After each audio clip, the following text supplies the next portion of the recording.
Panda. I got broads in Atlanta. Just took the lean in the family.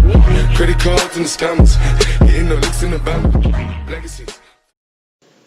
Herkese merhaba beyler. Bugün ne yapacağız? Bugün kışkırtma yapmayacağız. Biliyorsunuz oyuna güncelleme geliyor. Yeni map vesaire.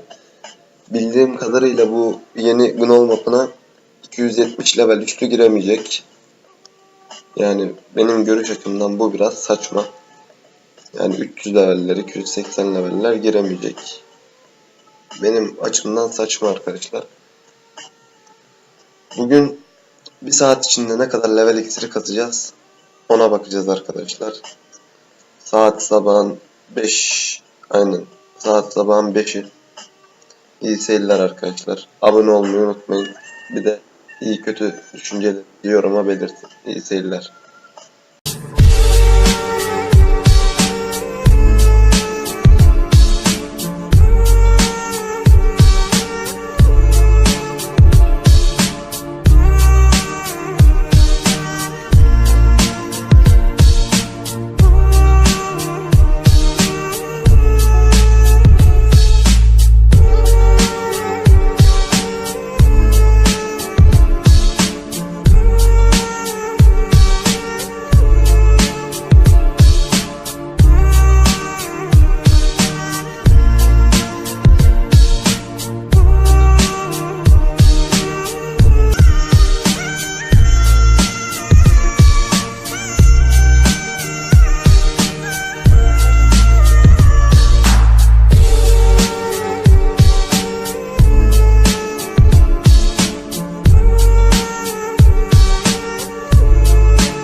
Evet beyler, tam 50 dakikada 2, 4, 6, 8, 800 tane level iksiri kasmışız. Zorlamadım yani, gayet güzel bence. Dediğim gibi beyler, yeni gelecek Kunol mapında bildiğim kadarıyla, yanlış hatırlamıyorsam 270 level üstü giremeyecek. Yani Kunol'a girmek için de 270 level çar mı gerekiyor, yani çok saçma bence. Neyse arkadaşlar, bugünlük bu kadardı. Beğenmeyi, yorum yapmayı, abone olmayı unutmayın. Bir dahaki videoda görüşmek üzere. Bay bay. Panda, panda, panda, panda. I got broads in Atlanta. Just took the lean in the family. Credit cards and the scammers. Getting no licks in the band. Legacies.